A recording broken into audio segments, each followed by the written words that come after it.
This is the Business Stuff Podcast. This is where I will share the lessons I've learned from advising thousands of businesses over almost 30 years. Each episode will give you practical insight to allow you to learn from other people's mistakes. I'll be pulling in experts from our team and the world of business, and together we'll make sure your business is giving you what you want. My name is Martin, and this is the Business Stuff Podcast. Hi, welcome to this week's episode of the Business Stuff Podcast. I'm here again with Jack. Hi Jack, how you doing? Yeah, good. You alright? Yeah, super. Awesome. Oh, Jack, this week we're talking about staff retention. And we've covered, I think we might have even covered this pretty much before. I might have covered a lot of this with Catherine Rogers and Sarah Furness. But we'll talk about stuff we can do internally within the walls of the business. Yeah. I suppose the first question really is what type of thing drives staff turnover? So turnover is people leaving. Leaving, yeah. You have a changeover, a turnaround of a lot of staff. What's the kind of thing that drives people to leave? I think there's a few things. The first thing's that's the old adage, the old saying, you don't leave a job, you leave a manager. Yeah. So leadership and management is always important. If you're not providing that level of support to them and managing them correctly, then they're going to quickly become disenfranchised and look elsewhere. And I suppose all the other factors alongside that are linked together. So lack of career development and opportunities to grow. Again, the manager or the leader is generally largely responsible for that. And it's often not that these things aren't in place, it's just they're not talked about. No. That there might be a clear pathway. Mm-hmm. And I know clients in the past who've, just to get straight off on a tangent, I know clients who in the past have said, oh no, Betty's leaving. So I thought Betty was going to buy you out in 3 years time. Yeah, so did I. Mm-hmm. It's well, what's Betty said about this? Oh, well, I never told her. Well, why not? Well, why not? Yeah, why? So this, and this is a real life example of a business where the person was being honed as the takeover of the entire business, and then just left one day. Yeah, succession planning. Succession planning just come flying out the window. Absolutely, put a right spanner in the works. Yeah, and I suppose when we talk about leaving a bad manager, I think that is kind of oversimplifying it a little bit, because I think a lot of the stuff's not necessarily bad in the sense of them being an evil manager. Yeah, it's more ignorance across the back. It's more ignorance that you're so focused on delivering the operational side of stuff that you don't take that time out to kind of step back and go, let's talk about you actually. Yeah. What do you want to do? What are your plans? It can be fairly basic things that can make a big difference here, can't it? Yeah, very, very little things. So, I mean, on I suppose we've got questions here, and we always go way off. We've covered 4 of them already. We're efficient like that.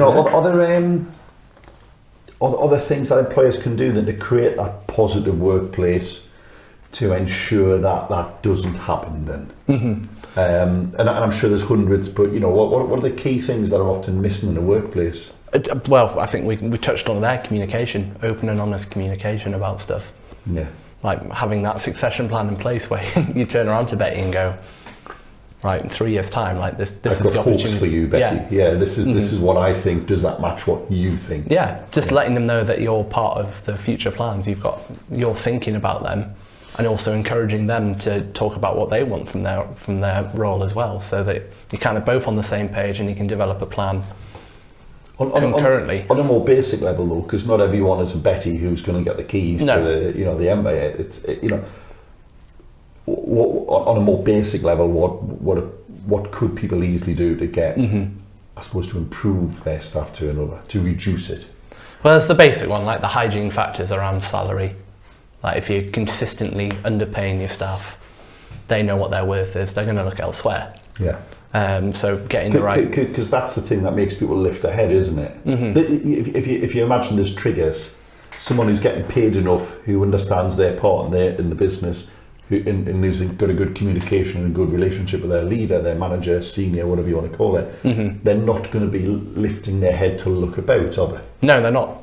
They're not going to buy Thursday night's full job night in the Chronicle, but they're not going to buy the Chronicle on Thursday night anymore. They don't need to. Yeah, it's this idea of if you've got the motivation and the engagement nailed down, then there's less likelihood that people are going to leave. There's obviously going to be still occasions where they're going to be offered silly money, and that might tempt them elsewhere. But it massively reduces your probability of people even looking if they're sufficiently motivated and sufficiently engaged in the job that they do.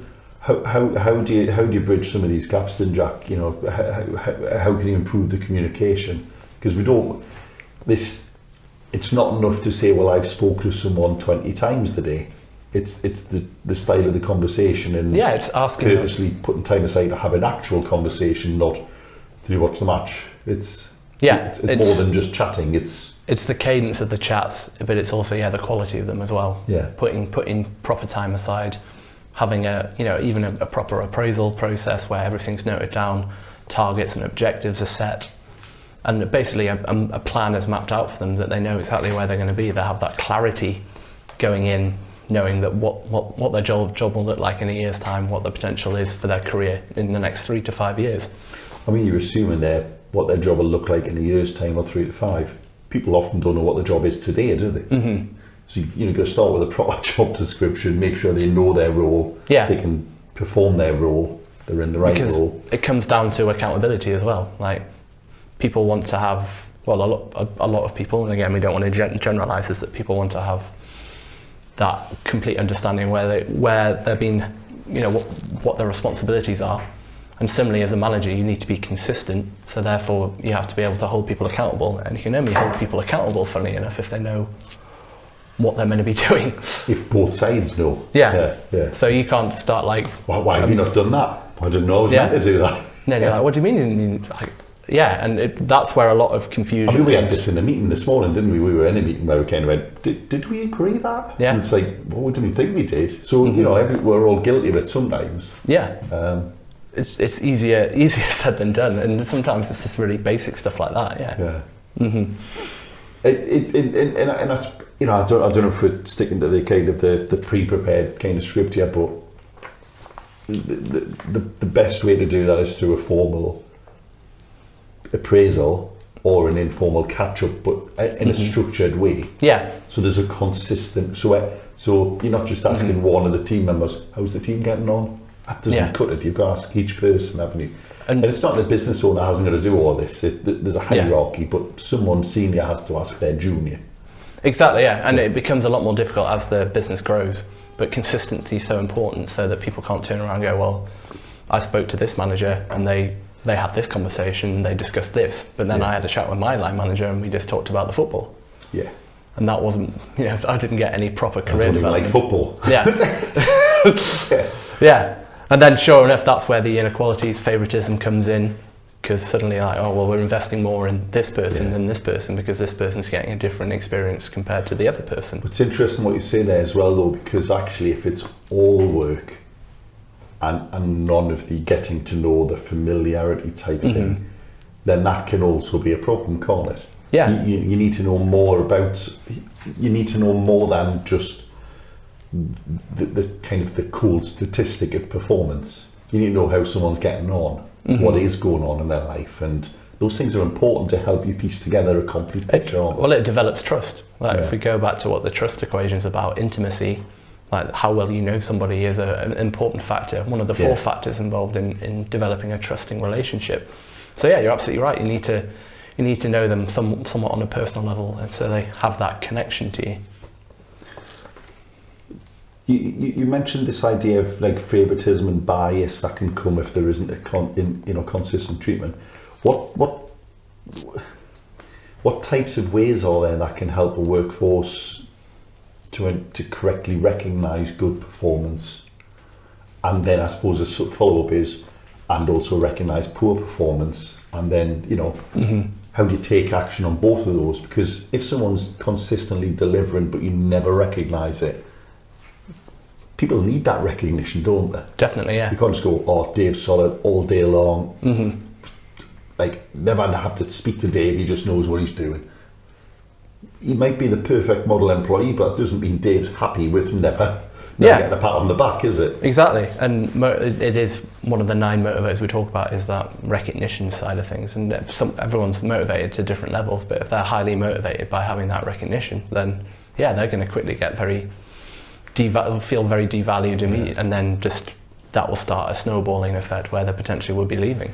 Yeah, I know it's interesting when we brought in, so we have a system for the viewers, our kudos system within our HR system. If someone does something particularly well, you can formally thank them, and it sits on the file, and then their manager, their senior, will see that when they do their appraisals, one-to-ones, etc. And it's quite a good little way of keeping a tab on what's gone on across the year. It's a nice little commentary of things done well. Yeah. Of course, on the poor performance side, performance management, capability reviews, they all need to be logged as well, so they'll all be visible. But often people's HR files are just a list of the offences rather than the things rather than you the did good well. stuff. Yeah, and it's quite interesting because we had internal objections to this idea of leaving someone kudos, which could be something like, thanks Jack for helping us load the car at the weekend when it was raining, really appreciate it. That's not what you're paid to do. But it could also be, well done dealing with that client, the client loved it, good to see that you've done an excellent job. And we had internal objections raised, well, someone said, I'm never going to use that for something we pay these people to do anyway. Yeah. It's like, oh, that's interesting, because evidence shows that if you thank people and you give recognition, it really does make a hell of a difference, doesn't it? Yeah, and we've talked about it before when we talked about motivational maps and stuff, these 9 motivators, and the biggest misconception is that you throw money at the problem to fix motivation. It's not to say that people won't accept pay rises, but it's not necessarily the highest motivator. And suddenly things like we all know that as well, because some game we used to play as kids, and to some degree I suppose you could do it now. It's like, how much would you have to do the following? Yeah. It's like, I know you've got a rugby background. It's like, drink that top shelf for a tenner. 20, 30. Well, you can get people to do anything for money, but it's not necessarily just... Everyone's got a price, is what you're saying. But it's not just the money, is it? And, and if you try and do it purely just on the money, you'll also persuade people to stay on based on the money, but they're not doing what they need to do to be there. They're not the right people. Yeah. And you think about it purely from a business sense, is that what's more cost effective as a business owner? Is it taking a bit of time out of your day to provide constructive and valued feedback, to tell someone they've done a great job, or give them a 1,500 quid bonus where it's horses for courses. Some people it'll work, but looking at the data, that motivator around pay is not consistently in people's top 3 motivating factors. Often it's quite low down. So pay is often not in the top 3 motivators, is that what you said? That's really interesting. Yeah. It's quite, I've always had the same, if you get the pay right, at least they're not going to lift their head. Yeah. Because they could love their job, but if they can't pay their bills, they go, well, I love my job, but I'm going to have to look for a job. So the pay has to be right, but that's the start, I think. Yeah. You can't do anything else without the pay being right, but it's just as much a mistake to think, well, we'll just pay well and we'll always have people. Yeah. Because if the job's awful, you're not going to have people, are you? Definitely, yeah. I mean, this whole motivational map stuff built on Maslow's hierarchy of needs, and the fundamental is the motivation to exist, and that's basically having enough money. But don't confuse having enough money with having over and above in terms of pay. Yeah. Because again, a lot of people just think throw money at the problem. Yes, they'll satisfy their need, to survive, but then also that may be where their motivation ends. They may be more motivated by other stuff, but then if you continue to add money over and above that defender, what they call, then actually it may become a demotivating factor, or certainly won't guarantee more motivation or more engagement. There's a great line, I love me film quotes, and I'm pretty sure it was George Clooney, whose job it is to go around laying people off. And he's talking to some guy who I can't remember the other actor, but he says, how much did they give you to give up on your dreams? And what he's getting at is, well, you don't even want to be here. It's just a well-paid job. But it's not for you. You've always wanted to do this, and we know you did. And it's a clever question, how much did they give you to give up on your dreams? And that's the danger. You can say, well, I can't leave now because I'm stuck because of the money, but I don't care about my job. Which is, having someone who's an active detractor in the workforce is really toxic, isn't it? Oh yeah, that can really cause But you can buy those people, that's the thing. You can buy them. You just give them more money and they'll stay. Yeah, but they should be there anyway.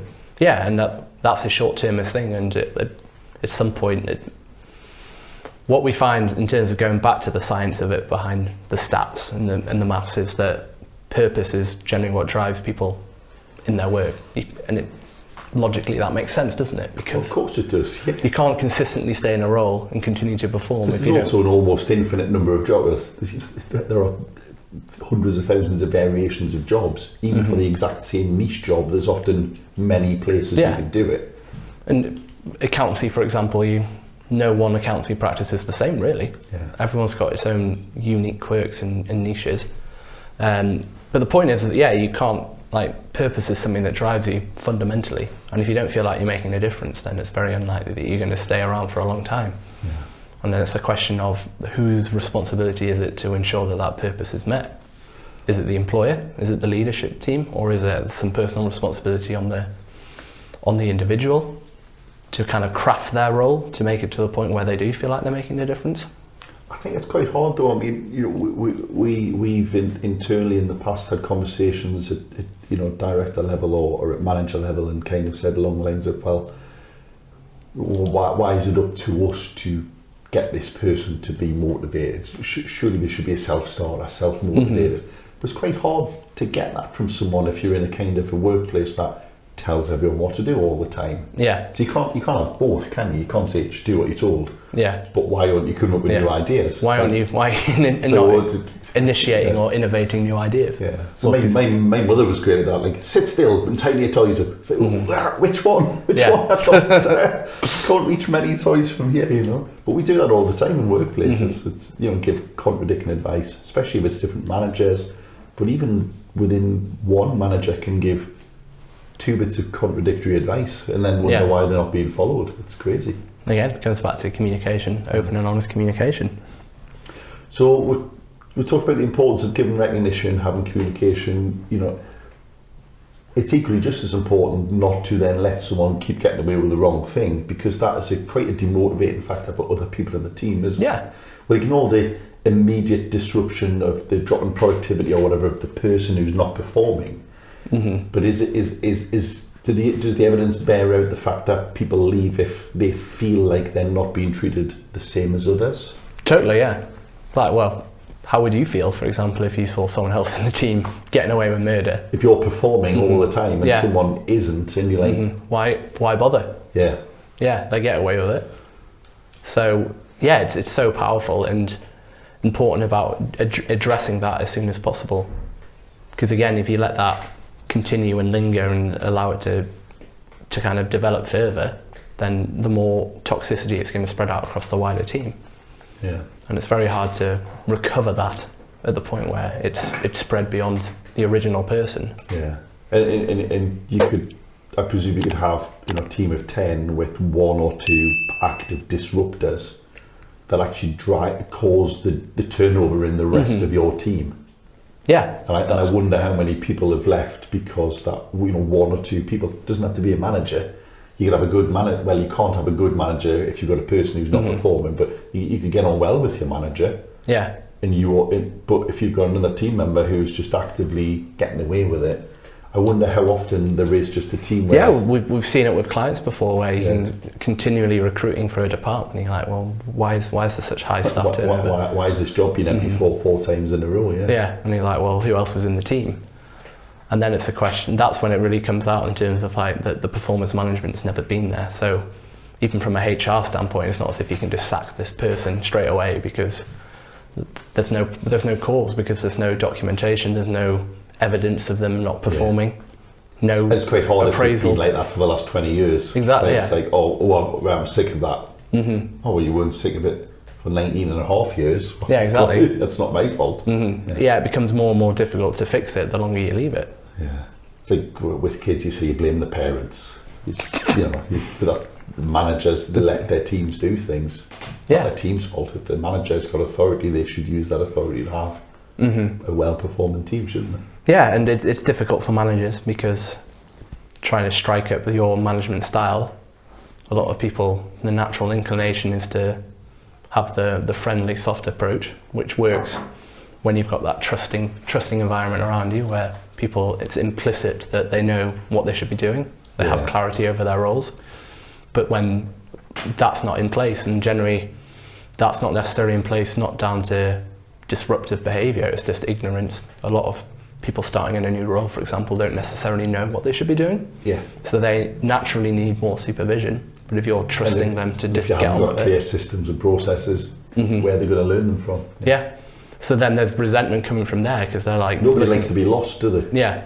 They look at the manager and just go, what, you expect me to know all of this stuff? I've just started this week, what the hell? Like, why aren't you helping me? The icing on the cake is if you tell someone off as well. You're like, well, I didn't even know. Yeah. So, I think I said that earlier, but so Jack, you know, I mean, you know, one of my picks for one of my favourite lines from 2022 podcasts was Paul Cheetham, who said about leaving emotions at the door. Yeah. Big mistake employers make is to say you've got to leave your emotions at the door. I just want a worker here. I don't want a person. I want a worker. Yeah. I suppose I'm just giving you that for context to my next question is about, you know, what impact does the work-life balance have on people's performance? Because you could have the perfect workplace, the right pay, good structures and everything, but people have like another 16 hours a day where you can't control, but it does affect what you do in the workplace, doesn't it? Totally, yeah. No, so it's massively important, and I think we've talked about it lots in terms of what the pandemic has done to kind of people's attitude towards work. Suddenly it's not the be all and end all. Yeah. You know, had things like the Great Resignation, quiet quitting, which I think we've covered on the podcast as well. These are still things that are ongoing, and work-life balance is now becoming more and more fundamental to people's working decisions or employment decisions. Yeah. So yeah, I mean, unfortunately, you just can't. You have to treat your employees like employees, funnily enough, and not like machines, robots that you're just going to flog them. Yeah. Because an employee is a person. Yeah. Whereas a tool is an object. You know, exactly. Employees on top. They're not tools. They're, you know. And then they're not robotic. You're not. At all there. I know exactly what you mean. Yeah. They're not robotic though, in the sense of you're not going to get exactly the same performance out of them constantly. Why do you want that? Betty's never asked for that. Yeah, but Dave's not Betty. It's just that simple, isn't it? Totally, yeah. So it's having a bit more empathy, trying to be more flexible and accommodating when dealing with your staff, because they've got places to shop around now. Like, there is more flexibility fundamentally in the workplace. That's my next question. Are there any unique challenges, but also opportunities, I would say, to be had from the change in the workplace patterns with working from home, those types of things? I presume it's much harder to have meaningful chit-chat during the day, the water cooler chit-chat, with someone who's never in the office or never in the same workplace as you. But also it gives you an opportunity because you can recruit people from anywhere. Yeah. Which widens the net, doesn't it? It does. So it's swings and roundabouts, and there isn't a right or wrong answer. It's more just trying to understand how your employees best want to work and whether that's feasibly possible. I think there's almost a counterculture now where people are trying to demand everyone goes back into the office because of they're pointing for various different reasons around productivity. But when you look at the stats, that doesn't quite add up. I think productivity remains largely unchanged. So that's poor. Because that's something we struggle with in the UK, isn't it? Or productivity's just sometimes not there. But it's not a new issue. So I suppose the opportunity, as you said, is that you're now actually targeting at a wider audience, because that's a massive pull for a lot of people. Yeah. And we don't want to generalize around kind of generations, but that seems to be more of an attitude for younger employees to have that opportunity. Yeah. But I suppose on the flip side of that is, a lot of people like the idea of having people back in the office, and there are a lot of also benefits to that in terms of bringing more togetherness within the business. I'll be honest, I much prefer it. I'll happily come into the office every day, rarely work from home, even though I can quite easily. And a large part of that is because it's just in my system. I've had 30 years of working amongst people. Yeah, I've had that feels like the natural, but I also appreciate that's not for everyone. I don't mind.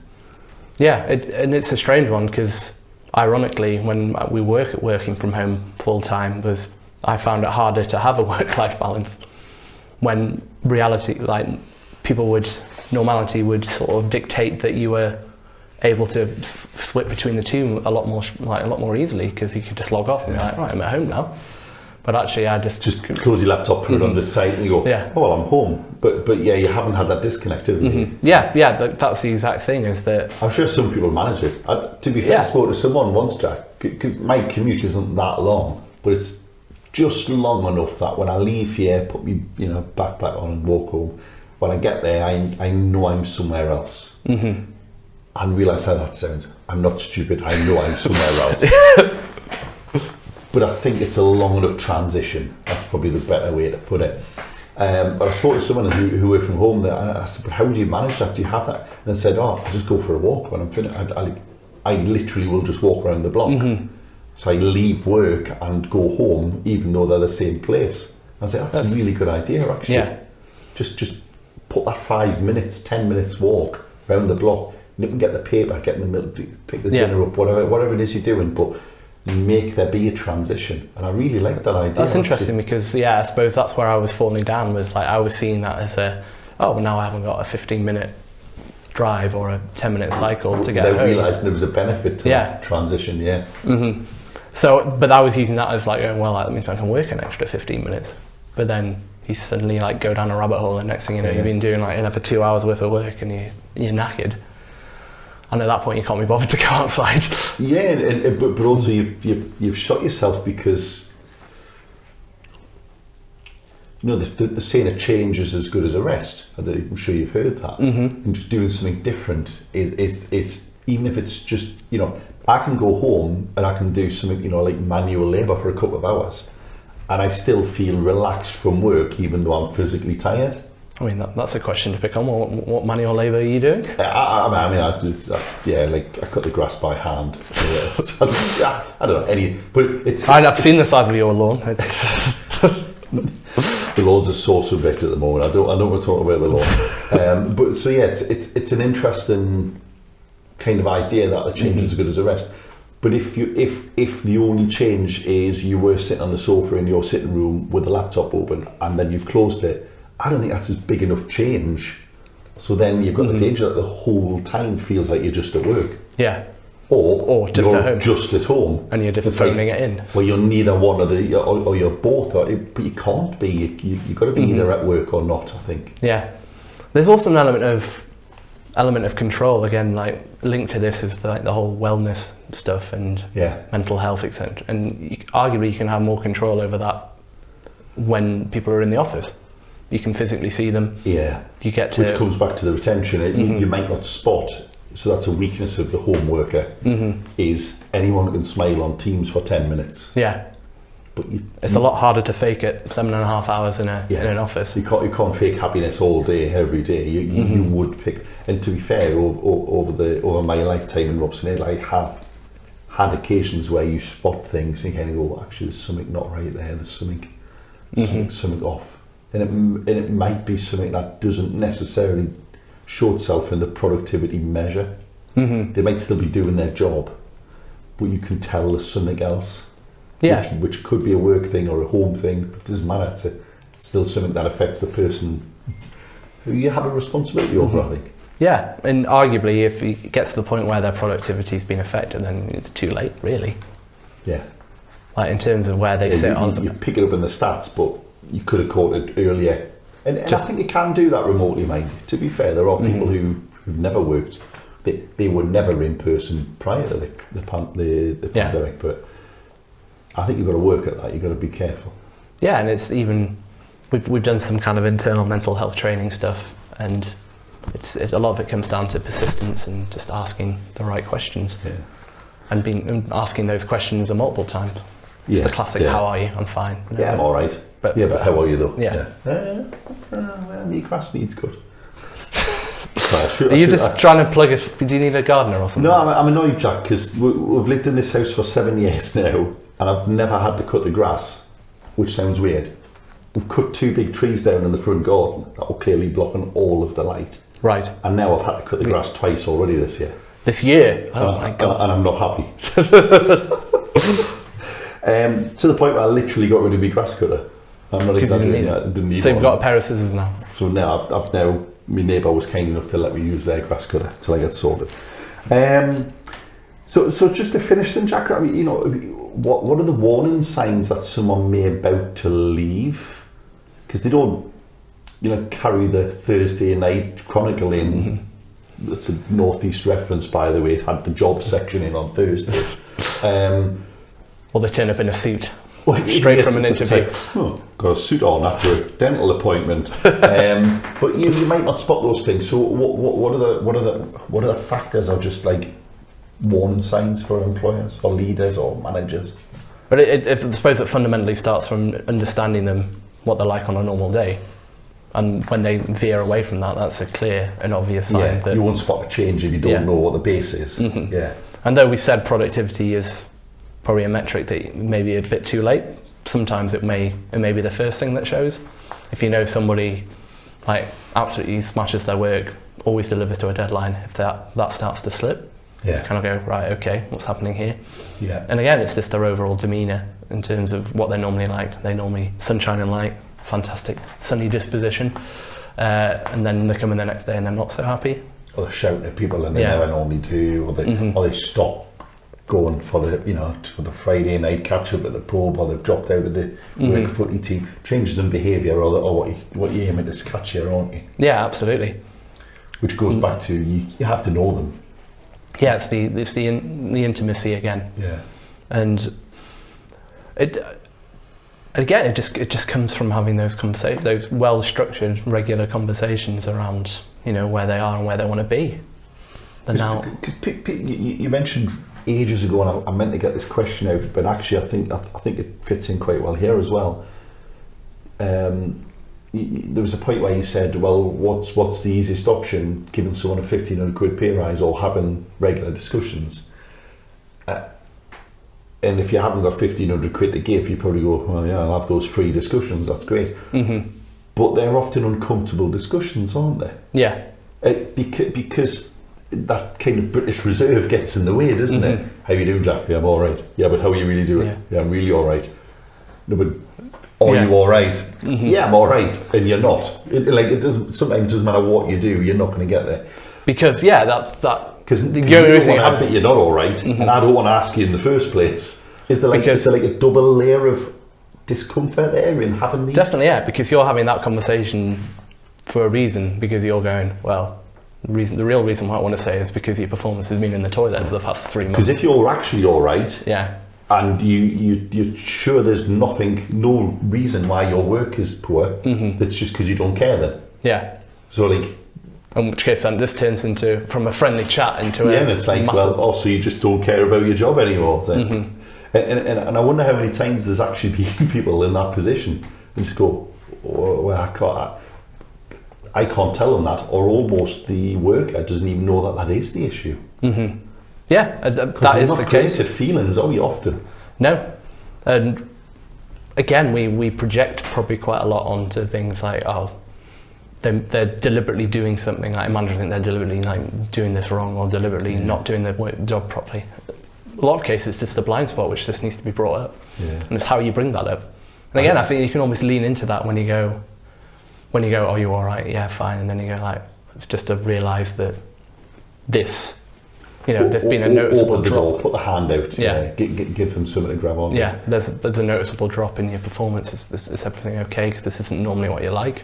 I heard a fantastic little saying over the weekend. I just caught it on like something on YouTube or something, and it was something like, I put it on my LinkedIn actually, but it was something like, never attribute to malice something that could easily be attributed to incompetence. And in this context, I mean, the incompetence is we're not all trained, like psychotherapists or whatever. We're not always going to spot. We're not always going to know what's making us do things. But often the default is they don't care. They've done that purposely to hurt me. They're just out to get me. And it's often not that, is it? No, it's not just, at all. I had no idea and I'm sorry. And that comes back to a wider point, and that's generally how behave as individuals. We always think of the worst case scenario and like, so why would we be any better in a work context? Yeah, we're actually just two people sat opposite each other, like with constant anxious thoughts about. Sounded like an intro to like a romantic comedy there. Like we're just two people who doesn't matter. Okay. You fall in love with the gardener? Can you cut grass? So Jack, just to finish it as we normally do, what's the from all the notes that came in here, what's the one thing where you just go, get that right? What's the one thing that people can start doing tomorrow that will help? Because there's a lot to think about there. What's the one thing? The one thing I think is taking that time out to talk to people, communicate, help them develop their own career plan, and help them identify where you can help them, further their professional development, and also get them to think about their career progression. And in some cases it may not necessarily be with you. That's just a cold hard fact. And it might be that they don't want progression, which is all right, because you can stop then haranguing them about why they're not climbing the ladder. Yeah, you just need to know either way, don't you? Exactly, yeah. And just being able to, again, it just comes from having those chats. And that's not to say you pigeonhole someone for the rest of their career, like, they don't want to progress. Because you ask them again, don't you? Yeah. That's the whole point. These things are never fixed. They're not rigid. People change. Yeah. When somebody leaves 5 Someone years... might say for 6 years in a row, I don't want anything. You stop asking them 5 years later, they leave and go, well, I've never been promoted. So, well, I asked you 6 years ago. You said, well, lots happened since then. Yeah, exactly. Yeah. So I think that's important. And then I think from there, a lot of that stuff the other stuff we talked about falls out of it. So identifying career, like ways to develop them in their career, obviously Give them conversations, keep their... Yeah, conversations around pay and stuff will fall out of that, because guess what, if you start to show these competencies and these behaviours, giving examples of that, then... It sounds awful, but they've got a commercial value, haven't they? Skills and, Unfortunately, that's the facts of life. And then, that's a surefire way of ensuring that you're keeping them motivated and keeping them engaged. I'll just offer one little basic one on there as well. It's the same thing though, but like communication is, chatting is not enough. Because I know people who, it's like, but I speak to them all day. It's like, I know it's my job to. I know you do. You're the direct line manager, direct senior. When we say checking in, we don't mean, did you get that order out? Have you finished that job? Did that quote go? That's not checking in. Yeah.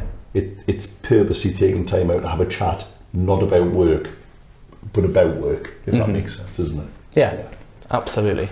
Okay, good. Well, listen, Jack, thanks very much, as always. Pleasure. We hope you've enjoyed that, and you've taken at least one or two things away. If not, the key one is you've got to chat to people, proper communication. If you can get that right, the rest will probably fall from there. Definitely. Especially if you know someone well enough, they'll just tell you. Yeah. Whereas if you're not having those conversations, you'll be left guessing. Yeah, that's the trust. Yeah. The trust will form. Just take the ambiguity out of it. That's it for this week. I hope you enjoyed it. We've mentioned some of the podcasts. We've mentioned motivational maps. We've got that in there. I mentioned Paul Cheatham, Leaving the Emotions. So look in the back catalogue. You'll see all of these things. But also, if you've got anything you're not sure about, it doesn't make sense, just reach out, communicate, have that conversation with us. We'll gladly help you.